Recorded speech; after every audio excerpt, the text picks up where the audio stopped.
You're welcome to You Never Walk Alone. Off his game. Whoa. Look who's off his game. Eagles. Random Twitterness. Eagles Kermit the Frog headphones off his head. Terry Tam, who's pulling to Jordan for today's episode. Under the weather. Yeah. Much appreciated. GM, Vince, Eagle in studio here. Let's dive right into it. Div 5 reaction from last weekend's games. Terry, your thoughts, surprises. I think good game, well played. An upset loss for them. I think I took Keyport, though. You may have taken Keyport. I don't remember.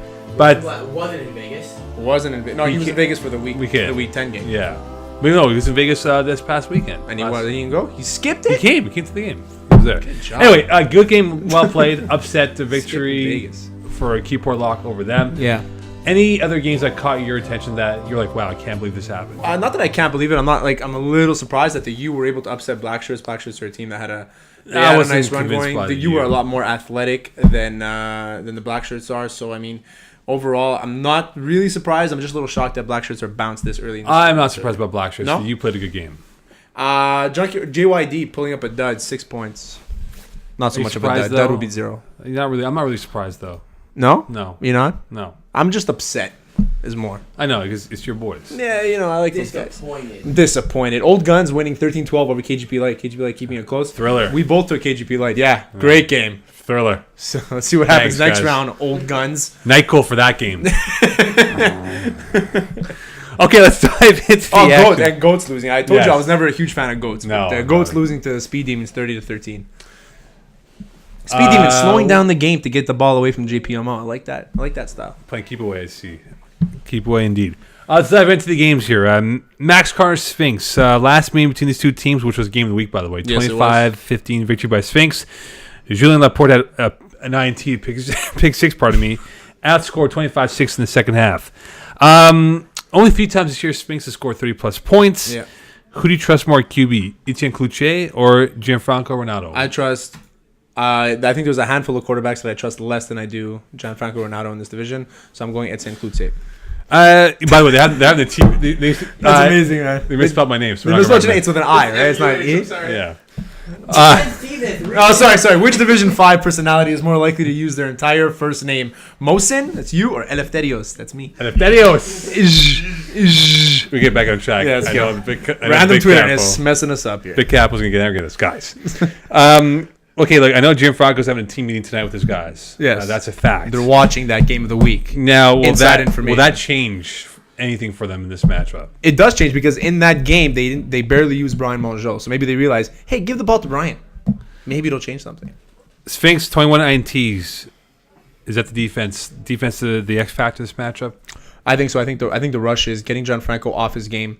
The rush is Olivier Provost. No, Olivier Savage. Yeah, Provost. I was mixed them up. Getting him into the game very quick. Get Gianfranco to eliminate those short routes. Get in his face. That's the key. Sphinx should be more concerned about Mongeau, who had, again, quiet game against them. 13 TDs during the regular season. 450 yards receiving. Or Kevin Bustani, 441 yards and 7 TDs. Kevin Bustani, he should be the feared player because on defense, not so much on offense. On defense, they get 12 interceptions.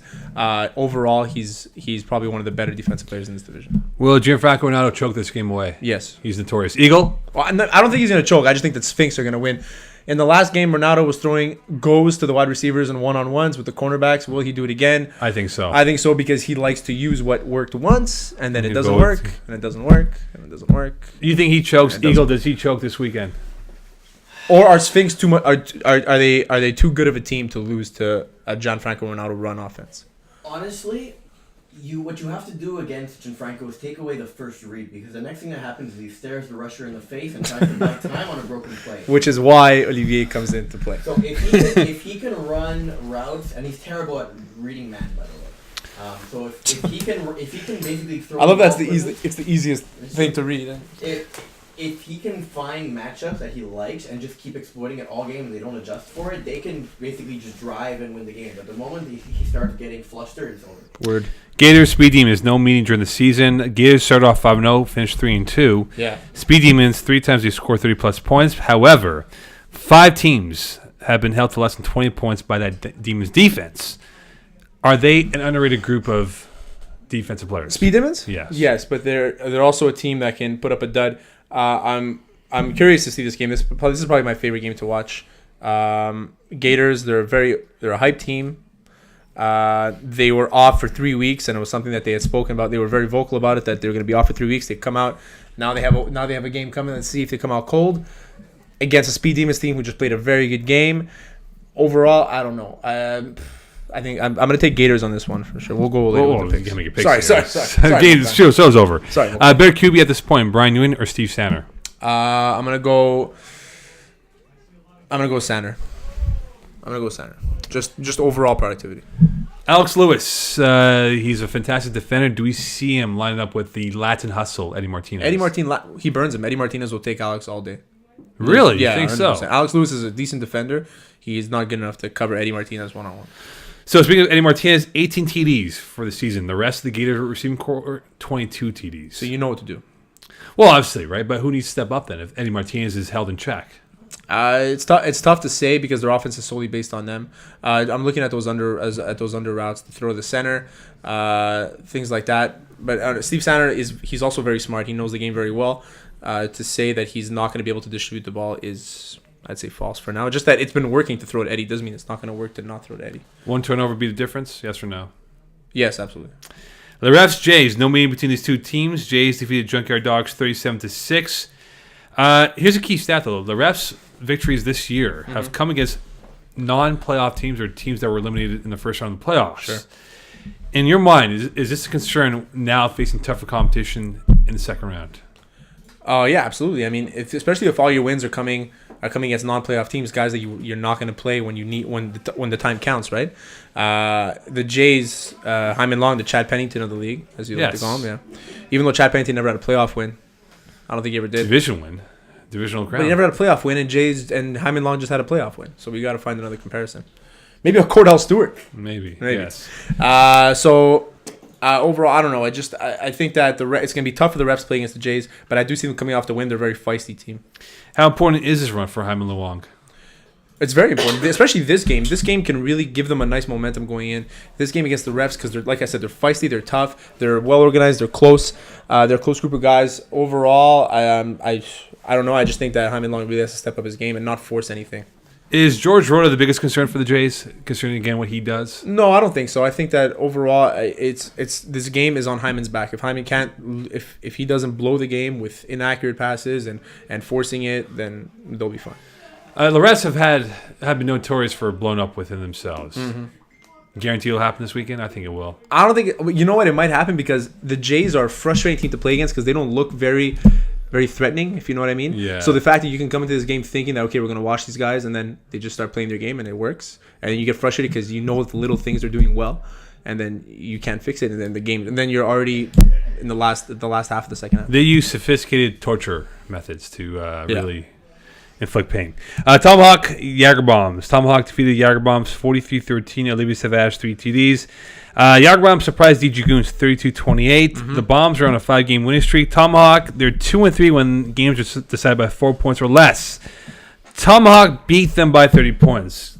Could they underestimate them this time around? They can underestimate them. I don't see them losing. Who's the quarterback for Jager Bomb again? Simon Duchesne. Simon Duchesne, exactly. I don't see them losing at all. Tomahawk, they're too of an experienced team to be able to. If it was a close game in the regular season, I would say maybe. But the fact that it was a blowout, it just means that Tomahawk has their number. They're matched up well against them. But remember, he didn't play Simon Duchesne in that first game. So how do they counter him this time around? And then you got to get a good rush because he's very fast. He's very elusive. Momentum. Could he carry Jager Bombs? No, not against Tomahawk. Really? I thought I could. I carry them against DG Goons. Yeah, but DG Goons are it's their second season playing together. They moved up from Division E last year. There was a team that I said should have stayed down to Division 6. They went up. They did well. Chris Pendenza nominated for quarterback of the year. Overall, he played pretty well, but they also played like a team that's still trying to find their rhythm and trying to find their identity. Bigger impact in this game, Olivier Savage or Jeff Delos, who had 3 Ts versus the Goons? I think Olivier Savage is probably one of the biggest impact in this round because of what he represents on offense and on defense. Ability to turn the game around with his INT abilities. Tomahawk, could they keep their composure? Because they've had some issues with referees the last few weeks of the year, and it's cost them OCs and URs at critical points for the game. Well, Jager Bomb is kind of that, so they're kind of loud, and so is Tomahawk. So if you're going to be yelling at each other, just make sure that the other team is getting the penalty. So kind of provoke them. I know I do that very well, so provoke them so they can get the calls and not you. Cougars, Old Guns. Guns defeated KGP Light 13-12. Cougars are 2-1-2 when games are decided by 7 points or less. Cougars did crush the Guns 45-13. I do look at 6 TD passes. Vince Pisano, 2 TDs, 3 INTs. Yeah. In your mind, is this the most lopsided matchup, and could this game get out of hand quickly? Yeah, it can get out of hand quickly, but it can also be that the Cougars they don't score the first drive, they don't score the second drive, all of a sudden they're down 12-0. Bro, what's going on here, bro? Whoa, me, what are we trying to do out here? Whoa. And then you got to rely on Gino and Tony Testa. Conforti, yeah. Yeah. So I mean, overall, it doesn't look like it's gonna play out well for the Old Guns, but I can't count them out to the San Antonio Spurs of this league. So what happened to the Old Guns? I mean, they've flamed out the last 3 weeks. Yeah. It just seems like they just have not found their mojo. They should have peaked early. They should have handled KGP Light. I'm surprised they didn't. Now going as Cougars with Memes at quarterback and with Gino Conforti and Tony Testa, don't look good. Don't look good. You think the Cougars rely too much on Tony Testa to win them games? Because you look at their stats and the production impact that he has, it seems like it's like the Will Smith theory. Pass the ball to Tony. It's once the Old Guns found out that Rayhan made the Hall of Fame, it was all downhill from there. That's a good point. Yeah, good point. The Kawhi Leonard of the league. I just think that they don't rely too much on Tony Testa because they do have other outlets. If they do try and focus on Tony Testa, it might work out for them because the Old Guns, even though they're very responsible, I want to say, on defense. I like to use air quotes. If they're very responsible on defense, it can work, but Tony Testa's too athletic and he's too good. Here's the key thing, though. 5 team sacks for the Old Guns. Who will be able to rush Idaluca this weekend? Put your best player there. Rocky Archambault? Rayhan, Hall of Famer, bro. Stallion Mafor? Maybe Alex. Alex good at. Kevin Gauthier? Kevin Gauthier. Diesel. He's on the Monstars. Oh, you're right. No, that's going to be key, though. Division. Right. Be key for them, though. The pass rush would be huge if they want to stop the Cougars' offense. Yeah. LVF against GLC. No meeting between these two teams. GLC coming off an emotional win over Dope Boys. That game was fantastic. GLC had the lead with 3 plays left. Dope Boys goes up. They score GLC essentially with 1 play left, and they end up winning here. Do you think this could be an emotional letdown for GLC? Because, again, they were up 24-13 against Dope Boys at half and almost blew that game. Yeah. Emotional letdown for them? Emotional letdown. I think so. I think GLC, they're too hyped, and they get excited very easily. They're a close group of friends, and I think they get excited. And I see LVF, Les Verts Chevaux, as more of a team that just keeps it cool. Kyle Greenbaum, very cool guy. You know, these guys, they're okay under pressure, and they can handle a team like GLC with a head case like Kevin Lubin on their team. How sneaky good is LVF? They gave Griffins their best. They're not sneaky good. They're very good. Well, they gave them their stiffest run or their stiffest test. I think so. The Griffins, you mean? Griffins. Yes. Say it right. Say my name. No? Anything? No. Right. LVF, they're good. They're not just sneaky good. They're very underrated, I'd say. More of a concern that Mehdi Cardinal had 3 INTs last week or 21 rushing yards last week. It's more of a concern that he has 3 INTs because you can't rush every play. You can throw every play. Yeah, but he had over 400 yards rushing. I understand that, but he had 3 INTs. And you can throw every play. You can't rush every play. So you can rely on his feet all you want, but you have to throw the ball eventually. Bigger threat in this game, Kyle Greenbaum, who had 12 TDs and 642 yards receiving, or Kevin Lubin, 12 TDs and 442? I'm going to say this. Kevin Lubin is more of a threat in this game because he's more of a threat to his team than anything else. So he is sort of like the Dennis Rodman with less skills. Exactly. Do you trust Sean Lafortune as a quarterback at this point in the season? I do. I mean, I feel like he has good weapons and he has a good rapport with his receivers and he knows how to distribute the ball. Flashes the U. No mean between the Golden two flashes, teams. man. Golden flashes. The U won 31-25 over Black Shirts. Flashes on a 2-game losing streak, and it was an ugly 2 losses for them.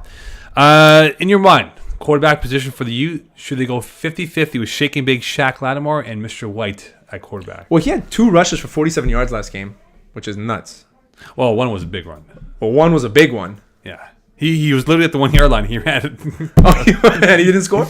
I think he scored. I forgot. Well, it doesn't on the stat sheet. He didn't score. So I mean, shake and bake Lattimore. I mean, that's what he does, right? You're able to use him. I don't see you go 50-50, but I see you use him whenever you can. So we know the U can run the ball. How important is it for the Flash's defense to stop that run and force them to be passers? It's very vital because they rely on those dump passes and those runs to Shaq. If you look at his stats, that he doesn't have his yards per catch aren't that high, and they rely on his feet and they rely on his speed and his athleticism. Yannick Dawson has 69 INTs in 7 games. Could this be the difference in this matchup here? Because the U had 3 picks last week against Black Shirts. How many TDs? 16 INTs. Oh, 16 INTs. Yeah. Yannick Dawson is a guy I told you at the beginning of the year, never confident when he is throwing the ball, but he does have good receivers, and they have been playing well. I think that's more of a product of their defensive system as opposed to their offensive system. Yannick Dawson has the lack of potential, let's say, air quotes again, to throw 3 INTs and blow a game. In your mind, could the Golden Flashes afford this game to be a high-scoring affair, considering, again, that they only scored 30-plus points 3 times during the regular season? If it's high-scoring, Golden Flashes are going to win, but because the U are going to they need to be able to turn over the ball and get into Yannick's head. So, essentially, a combination of turnovers will be key for the U. Absolutely. Yeah. Griffins, Keyport, Lock. A lot of storylines going to this matchup here. No meeting between these two teams. Obviously, given that it is the long weekend of religious holidays with Easter and Passover here, we're going to have to look at it from a different angle. The Griffins. We have a fan question here. Oh, yes, we do. Fan question. Mo, does Keyport Lock have enough athleticism to make it all the way to the finals? They have high motors. How about that? Not much athleticism on that team. High motors. Well, Corey Pecker's pretty athletic. Yeah, he is. He's a former NHL player. First-round pick. Not first-round pick. Whatever. I spread that rumor. 4th-round pick. Let's try and make the FBF a little legit. First-round pick, Calgary Flames, bro. It was him or Crosby, and he went with Pecker, okay? When Crosby wasn't even born yet, Pecker got drafted. Griffins, are they the best team left in the Div 5 playoffs? Griffins are the best team in Division 5, not just teams left. Okay, Keyport Lock had a flawless game against Good Game Well Played. Can they do it again? Yes, they can. I don't know about a flawless game because the Griffins are nuts. But depending who the quarterback is, though. It's going to be Jay Rose. I know my boy Jay Rose. Okay, well, speaking of Rosenblatt, Griffins defense, 27 INTs. Jeff Rosenblatt threw 20 INTs. Is this a bad mix scenario for Jeff Rosenblatt? He threw 7 touchdowns last game against GGWP, who like to force turnovers. And I think Jeff Rose realized that the regular season didn't go the way he had planned, and this is where it kicks in. They have a lot of guys on their team. Marco Scanlon is nuts, and nobody even really talks about this guy. He's so good. He's not fast. He's huge. He's got great hands. That red zone, it's automatic. And you have guys like Y.N.W.A who catches everything. And then Corey Pecker. You can't bash Corey Pecker for being good. The OC, actually, he calls the plays in the huddle. There you go. I don't know how that. I would never let that happen. But even though if I was the worst quarterback, which I probably am, I would. You think Jeff Rosenblatt has an earpiece with Corey? Y2 Jetstream double goes. Split do wide banana. Quickly here, should Keyport Lock make this into a high scoring affair? Given again they can put up points, but also they can do as well. Well, they're gonna have to score. Griffins are gonna be able to get the ball. They're gonna be able to get the ball back. I mean, they have their defense is a lot better than Keyport Lock's defense, so they're gonna have to be able to score consistently and quick in order to keep in the game. Playoff predictions here. Let's dive into it. Max Carter Sphinx 6.5 points for Sphinx. Sphinx. Gators Speed Demons 4.5 points for the Chompers. Gators. I know. Just making sure. You said 4.5 points. Yeah. I'm going to go Speed Demons. 35-31 for Gators. Chomp, chomp. The refs, Jays. 3.5 points for Jays. Jays. Covering the spread? Covering the spread. Tomahawk, Jagerbomb, 9.5 points for Tomahawk. Whoa, I'm going Jagerbomb to take the spread, but Tomahawk to win the game. Okay, fair enough. Cougars, Old Guns, 8.5 points for Cougars. Going Cougars at 10.5 points. How about that? LVF, GLC, 10.5 points for LVF. No, I'm going GLC, but LVF to win the game, though. Flashes the Let's keep a record of these because I want to know how much money I'm going to win after. Yeah, Flashes the U, 2.5 points for Golden Flashes. I'm going the U on this one. Okay, upset special. Griffins, Keyport Lock, there is no line because, again, we don't know who will be in the lineup because, again, the Passover holiday is Saturday and Sunday. It's also Easter. I understand that, but they're going to miss some guys from that game. Really? So if we were to put a line on this game, if this was... Full rosters? Full rosters. I go 3.5 Griffins. And Griffins cover? It's Griffins. And I'm going Keyport Lock. Okay, fair enough. Keyport Lock, my boys, the entire way through. Okay, what did you learn on today's episode? I learned that I can get away with pretty much making fun of everybody in this league. I learned this show is much more fun with tweet-ins. Twitterness, as we called it in Division 4. I learned that Vince Ardone is big fans of you and I. I learned Vince Nardone and GM left me off the roster on purpose. They did. We'll find out. We'll investigate that afterwards. Investigate. Don't forget, this is a short week. They do play April 6th, so the short turnaround going from Saturday to Monday, and then, of course, semifinals next weekend. So there will be a lot of movement going on here, and we'll have our Final Four next weekend. So we can't make our picks for Monday's games, but it'll be quite fascinating to see how this plays out Saturday for Monday's games. Eagle, as always, thank you very much. Terry Tam, as always, thank you very much. Coming up next, the Uncle Mike Show here in lovely northern central Laval. You go home, eastern downtown Laval. I want to go home, relax. You go home. Soup. Give me some chunky Campbell soup. And enjoy that. Richard Sherman.